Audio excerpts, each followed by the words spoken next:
Graça e paz, meus irmãos.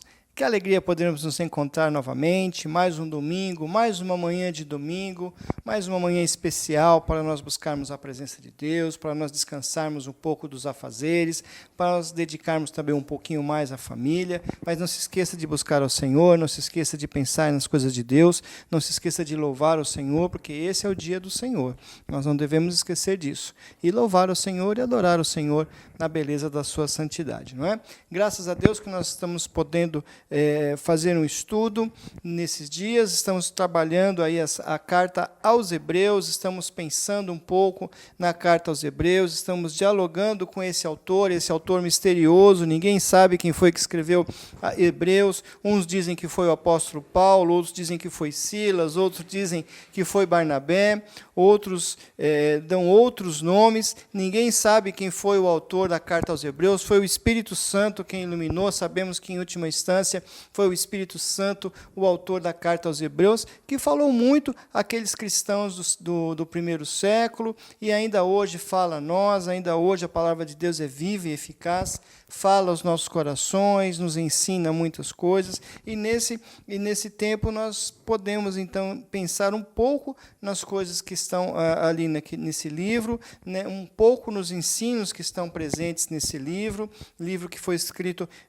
para um público original de judeus cristãos, chamados hebreus, para lembrar do tempo em que eles estavam no deserto, para lembrar das suas origens, e que se converteram ao cristianismo, mas por causa das pressões sofridas, muitos estavam pensando em retroceder ao judaísmo, outros estavam deixando o cristianismo, e então esse autor ele entra trazendo explicações, reforçando a fé, reforçando o pensamento desses cristãos e explicando sobre a verdadeira fé, sobre Cristo, sobre a supremacia de Cristo, sobre a lei, sobre a religião, sobre o sistema do sacerdócio, sobre todas as coisas, sobre todos os sistemas religiosos. Cristo é superior a toda e qualquer coisa e é o único que nos intermedia a Deus. Essa é a mensagem que o livro de Hebreus traz para nós. E na aula passada nós estudamos sobre o sacerdócio de Cristo, nós aprendemos que ele é superior e que ele segue uma ordem diferente do sacerdócio judaico, que era humano, que era o sacerdócio nomeado, na descendência de Arão. Então, ele segue uma ordem diferente, nomeado por Deus, e é figurado na pessoa de Melquisedeque, que é a figura do sacerdócio de Cristo, apresentada no Antigo Testamento. Então, hoje, nós vamos estudar um pouco mais sobre isso. O autor, aos Hebreus, a essa altura da sua carta, ele interrompe esse pensamento, ele interrompe essa fala sobre o sacerdócio de Cristo para falar sobre uma necessidade muito grande que os hebreus estavam tendo naquele momento. Então, vamos ao texto. Hoje nós vamos ler Hebreus 5, de 11 até o versículo 20 do capítulo 6. Então, nós vamos fazer essa leitura pausadamente para que nós possamos acompanhar bem o texto e compreendê-lo melhor. Então, vamos à leitura do texto. Hebreus 5, a partir do verso 11, diz assim: A esse respeito, temos muitas coisas que dizer e difíceis de explicar, porquanto vos tendes tornado tardios em ouvir. Pois, com efeito, quando devíeis ser mestres, atendendo ao tempo decorrido, tendes novamente necessidade de alguém que vos ensine de novo quais são os princípios elementares dos oráculos de Deus. Assim, vos tornastes como necessitados de leite e não de alimento sólido.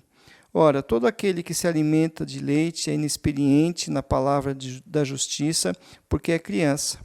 Mas o alimento sólido é para os adultos, para aqueles que pela prática têm as suas faculdades exercitadas para discernir não somente o bem, mas também o mal. Por isso, pondo de parte os princípios elementares da doutrina de Cristo, deixemo-nos levar para o que é perfeito, não lançando de novo a base do arrependimento de obras mortas e da fé em Deus, o ensino de batismos e da imposição de mãos, da ressurreição dos mortos e do juízo eterno. Isso faremos, se Deus permitir. É impossível, pois, que aqueles que uma vez foram iluminados e provaram o dom celestial e se tornaram participantes do Espírito Santo e provaram a boa palavra de Deus e os poderes do mundo vindouro e caíram, sim, é impossível outra vez renová-los para arrependimento, visto que de novo estão crucificando para si mesmos o Filho de Deus, o expondo à ignomínia. Porque a terra que absorve a chuva, que frequentemente cai sobre ela e produz erva útil para aqueles por quem é também cultivada, recebe bênção da parte de Deus. Mas se produz espinhos e abrolhos, é rejeitada e perto está da maldição, e o seu fim é ser queimada.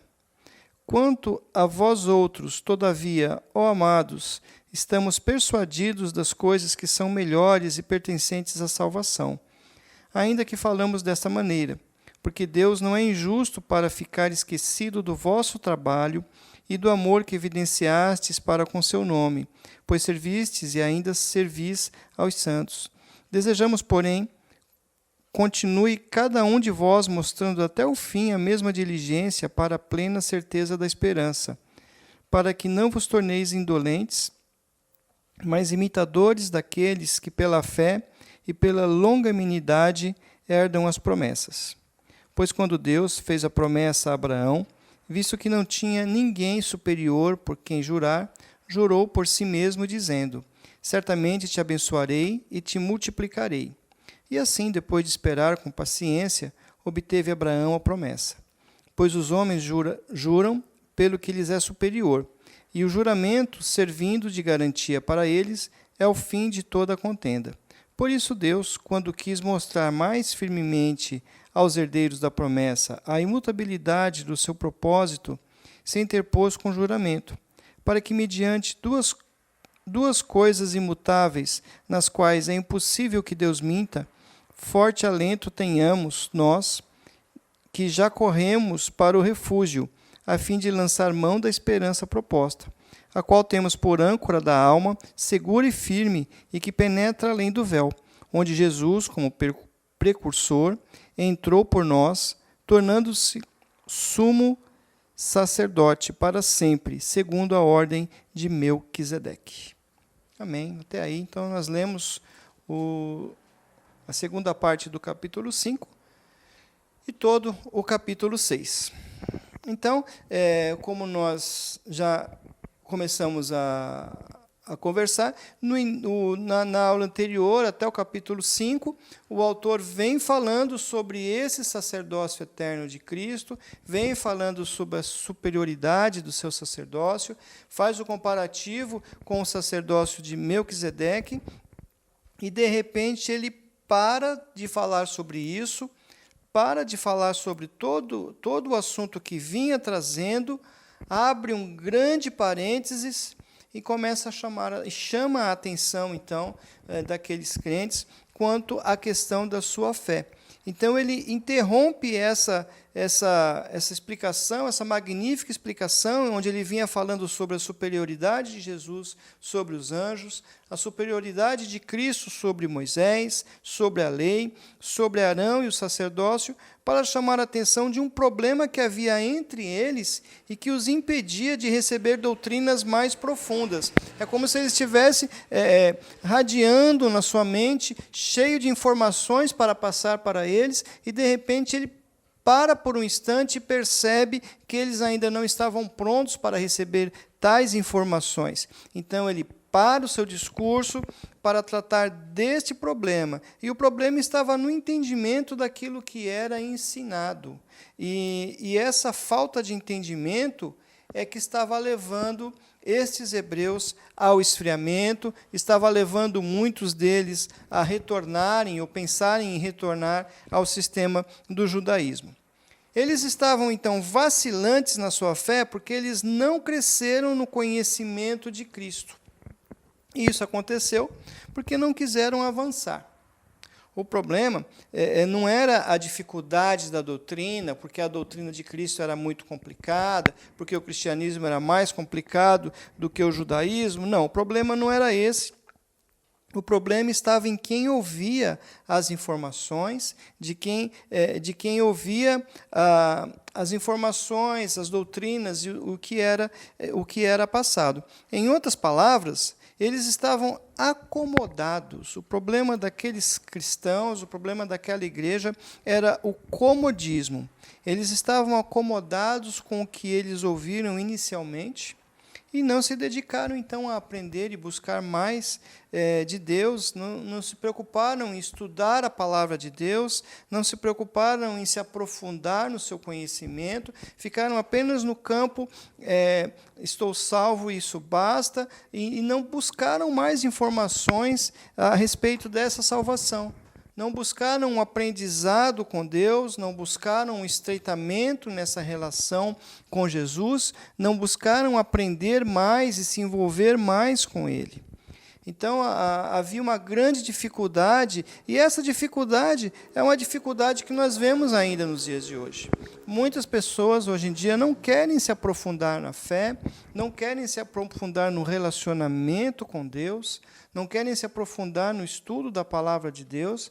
Nós percebemos muito isso nos momentos de oração, nos cultos de oração, quando as pessoas têm dificuldades, quando as pessoas passam por problemas, passam por grandes dificuldades, correm em busca de oração, correm em busca de ajuda, de auxílio, mas assim que passa esses problemas, que Deus resolve, atende os problemas, se distanciam também e se voltam, então, para o seu comportamento do dia a dia, deixando as coisas de lado, deixando as coisas acontecerem como que de uma forma automática. Então, esse era o problema, exatamente esse era o problema que os hebreus estavam enfrentando. E aí o autor do livro, o apóstolo, chama eles de crianças na fé e de inexperientes. Então, ele está preocupado aqui com a maturidade da fé desses crentes. A preocupação é que eles se tornassem maduros na fé.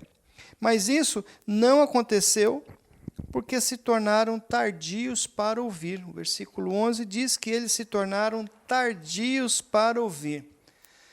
Essa expressão significa que seus ouvidos se tornaram endurecidos e eles não conseguiam absorver novas verdades por causa desse comodismo, por causa dessa preguiça espiritual.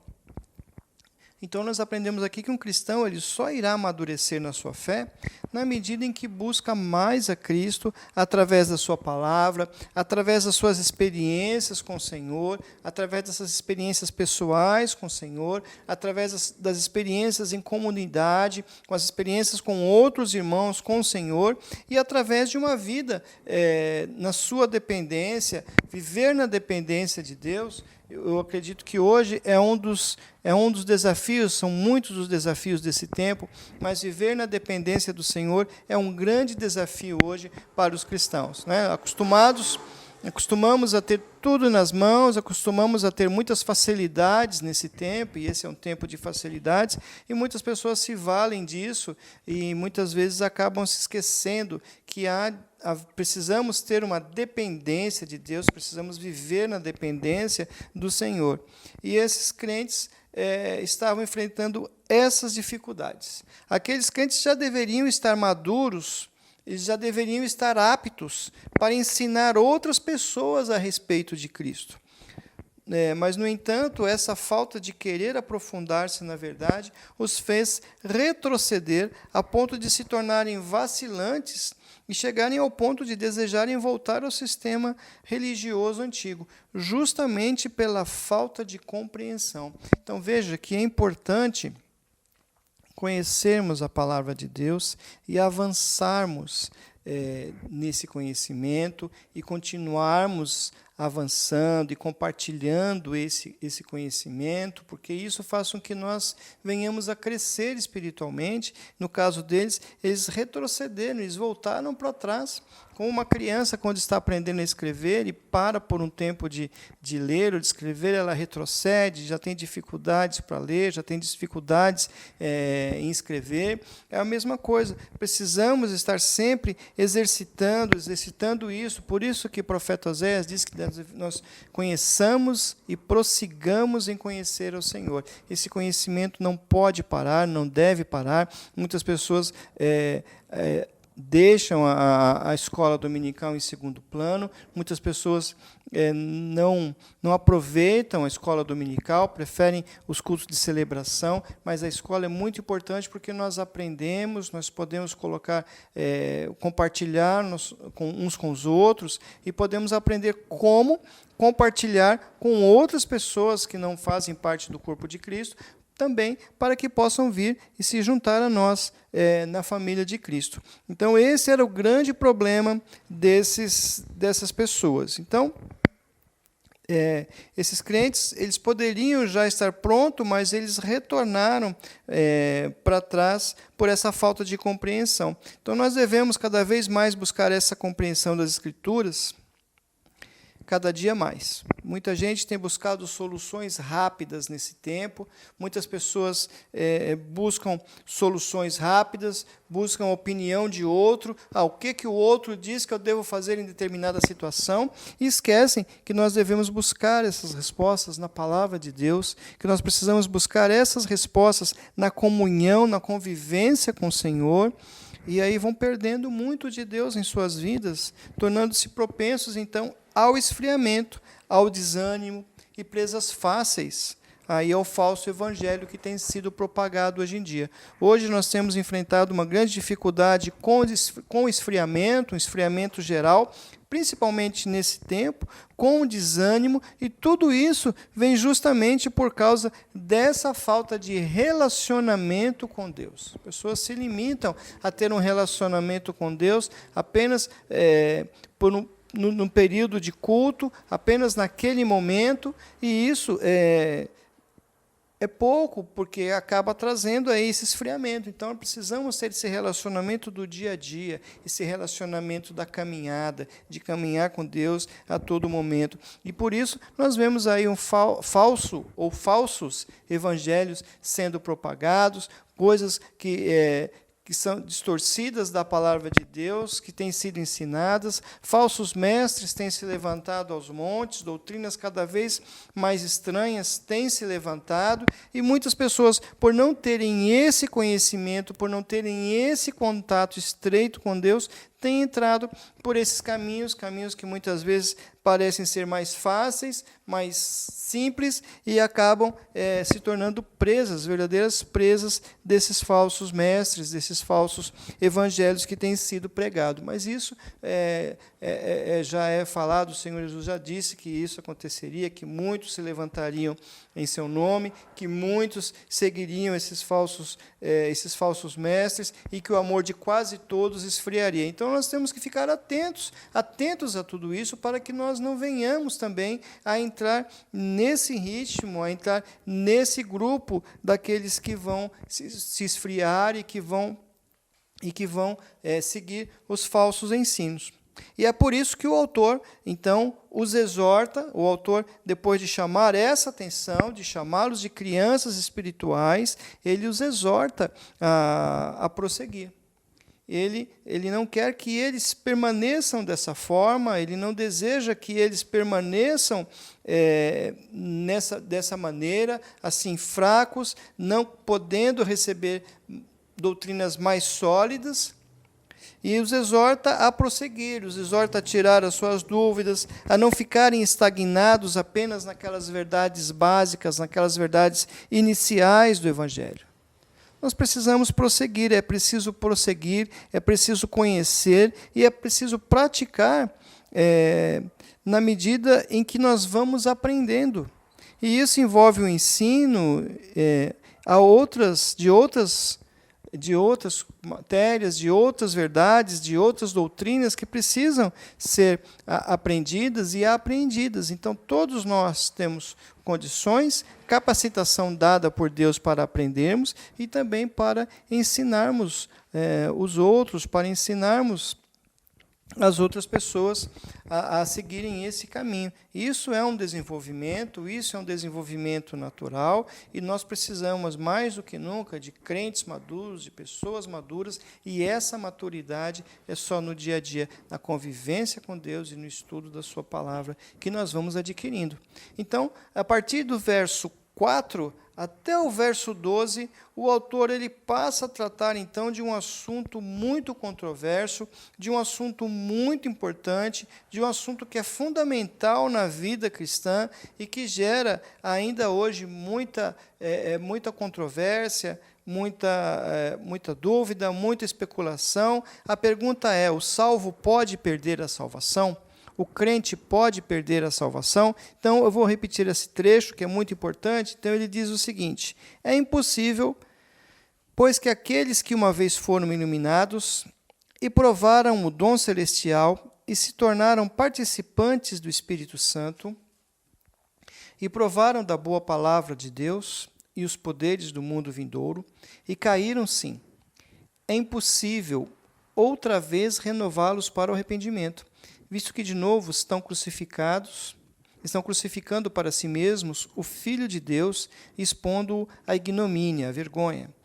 Porque a terra que absorve a chuva que frequentemente cai sobre ela produz erva útil para aqueles por quem é também cultivada e recebe a bênção da parte de Deus. Mas se produz espinhos e abrolhos, é rejeitada e perto está da maldição, e o seu fim é ser queimada. Então, esse é o trecho em que ele vai discorrer. O que você acha? O crente pode perder a salvação? Uma pessoa salva pode deixar de ser salva? Existe um livro onde tem alguém que fica escrevendo e apagando o nome daqueles que são salvos? É uma pergunta, muitas pessoas têm dúvida em relação a isso. Existem outros sistemas de entendimento, outras que vão dizer isso. Mas vamos ver o que a palavra de Deus fala sobre isso, qual é o ensino. O texto aqui ele não fala de pessoas que foram de fato salvas e que perderam a salvação. Então, o texto ele não fala de gente que foi salva e depois perdeu a salvação. O texto ele não diz que existe um anjo que escreve o nome de alguém num livro e depois apaga aquele nome, e depois escreve aquele nome de novo. Não é isso.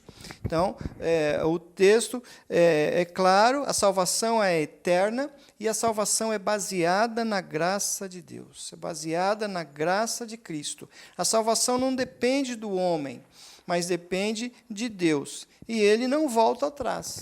Então, não mente, Deus não mente porque Ele é fiel. E por isso é impossível que uma pessoa que verdadeiramente foi regenerada, uma pessoa que verdadeiramente nasceu de novo e que tenha o Espírito Santo habitando dentro de si, possa perder a salvação. Veja o que o próprio Jesus disse sobre isso. João, capítulo 10, versículo 27 e 28, Jesus mesmo diz: as minhas ovelhas ouvem a minha voz, e eu conheço-as, e elas me seguem. E dou-lhes a vida eterna, e nunca hão de perecer. E ninguém as arrebatará da minha mão. Ninguém as arrebatará da minha mão. Meu Pai que as deu é maior que todos, e ninguém pode arrebatá-las da mão de meu Pai. Então, sendo assim, com as próprias palavras do próprio Senhor Jesus, nós podemos, então, nos alegrar, nós podemos, então, ficarmos tranquilos, ficarmos felizes, com a certeza de que, uma vez que fomos salvos, nós estamos salvos para sempre. Então, o crente ele pode ficar tranquilo se ele realmente se entregou ao Senhor, se ele realmente foi regenerado, se ele realmente é nova criatura, ele nunca irá perder a salvação, porque ele é selado pelo Espírito Santo, então ele está garantido, está lá firme nas mãos de Jesus e ninguém pode arrancá-lo de lá. Então, nós temos essa certeza, nós temos essa alegria, que nós, então, não perdemos a nossa salvação. Mas, então, de quem é que o escritor estava dizendo aqui? De quem é que o escritor estava falando aqui? Muito bem. O escritor está falando de pessoas que eram participantes da igreja. Pessoas que ouviram a mensagem, participaram da vida da igreja, participaram de atividades da igreja, cantaram no coro, fizeram boas obras, deram aula na escola dominical, pareciam realmente ser cristãos verdadeiros, mas lá no seu íntimo, lá no fundo do seu coração, ainda faltava alguma coisa. Eles não entregaram as suas vidas a Cristo. Eles não confiavam de fato em Jesus plenamente e não obedeciam por completo. Essas pessoas, na hora da prova, retrocederam, desistiram, porque não eram regeneradas de fato. Então, há muitas pessoas assim dentro das igrejas, ainda hoje existem pessoas assim dentro da igreja, pessoas que caminham, pessoas que chegam a experimentar algumas bênçãos nas suas vidas, mas não passaram pelo novo nascimento. É por isso que Jesus afirmou que no dia do juízo muitos dirão que o conheceram e que fizeram muitas obras, fizeram até milagres em seu nome, e ele vai responder, nunca vos conheci. Está lá em Mateus 7, 23. Então Jesus também diz isso, Jesus também fala sobre isso.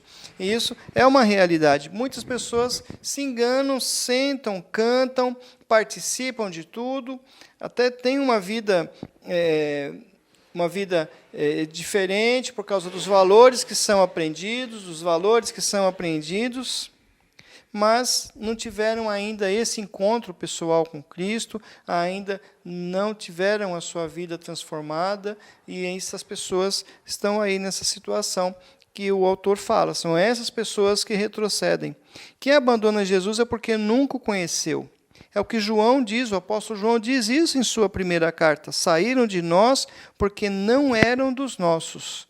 Veja que esse tema ele é muito falado, são vários textos que dão a garantia da nossa fé, da nossa salvação, e são muitos textos também que dizem que há pessoas que caminham na igreja, que cantam na igreja, que caminham na igreja, mas que não entregaram realmente o seu coração a Jesus. Então, o autor ele vai terminar o ensino aqui, garantindo isso, garantindo que é impossível que Deus minta, falando e fala sobre a âncora da nossa salvação. A âncora da salvação é Jesus. Jesus assegura a nossa alma, segura a nossa alma firmemente. Então a âncora está lá segurando o navio. Pode vir a tempestade que for, o mar bravio que for, mas a âncora, quando ela cai, ela vai lá no fundo e prende aquele navio. Pode ser o tamanho que for, ela segura aquele navio para que nada aconteça. Então Jesus é a nossa âncora. A âncora da nossa salvação é Jesus. Ele segura a nossa alma firmemente, garantindo a nossa salvação. Do mesmo jeito que os navios estão seguros no mar, Jesus nos segura e garante a nossa salvação, porque Ele penetrou além do véu na presença direta de Deus e vive como nosso sumo e supremo sacerdote. Lembra da aula anterior? Então ele fala esse detalhe, ele passa todas essas informações e retoma, então, o tema de Jesus como sacerdote, afirmando e reafirmando que Jesus garante a nossa salvação. Jesus é a âncora que segura firme, é a esperança do crente, ele quem garante toda a nossa salvação. Somos salvos não pelos nossos méritos, não pela nossa capacidade, não pela nossa beleza, mas pelo mérito de Cristo, morrendo na cruz em nosso lugar. Nós somos salvos pelo seu amor, salvos pelo amor de Cristo. Então nós podemos nos alegrar, nós podemos comemorar, nós podemos nos alegrar e exultar em relação a tudo isso e ter essa certeza de que nada poderá nos separar do amor de Deus que está em Cristo Jesus, como diz Paulo em Romanos 8:39. Pense nisso, alegre-se, você que é salvo, e você que ainda tem alguma dúvida, firme-se no Senhor Jesus. Vamos orar então nesse momento, nós vamos orar então celebrando a nossa salvação, celebrando, agradecendo a Deus, a Cristo pela nossa salvação, e intercedendo por aquelas pessoas que ainda caminham entre nós e que talvez ainda não tenham entregue seus corações de fato a Jesus. Vamos orar? Senhor Deus, eu quero te agradecer, ó Pai, te agradecer, Senhor, pela grande salvação que nos deste através de Jesus. Quero agradecer por tão grande amor, Senhor. Quero agradecer, ó Deus, porque nós temos um sumo sacerdote a interceder por nós. Agradecer ao Senhor, porque em Cristo a nossa salvação é completa, é concretizada e que nada poderá nos separar de Ti, Senhor Deus. Nós agradecemos, ó Pai, porque essa salvação ela não termina, essa salvação não tem prazo de validade e essa salvação é incondicional. Nós Te louvamos por isso, Senhor, e ainda queremos interceder e clamar, ó Deus, por aqueles, ó Pai, por aquelas pessoas, ó Deus, que muitas vezes caminham entre nós, ó Pai, mas verdadeiramente ainda não entregaram seus corações ao Senhor, porque têm dúvidas, ou porque ainda confiam em suas forças, confiam em suas capacidades, ó Deus. Tantos que nesse momento nos ouvem, tantos que nesse momento nos assistem, Senhor, que sejam levados à reflexão, ó Pai, sobre como está a sua vida diante de Ti, Senhor. Os abençoa, ó Pai, e leva a Tua salvação a todos, ó Deus. É o que nós Te pedimos e agradecemos no nome de Jesus. Amém. Que Deus abençoe sua vida. Um ótimo domingo para você.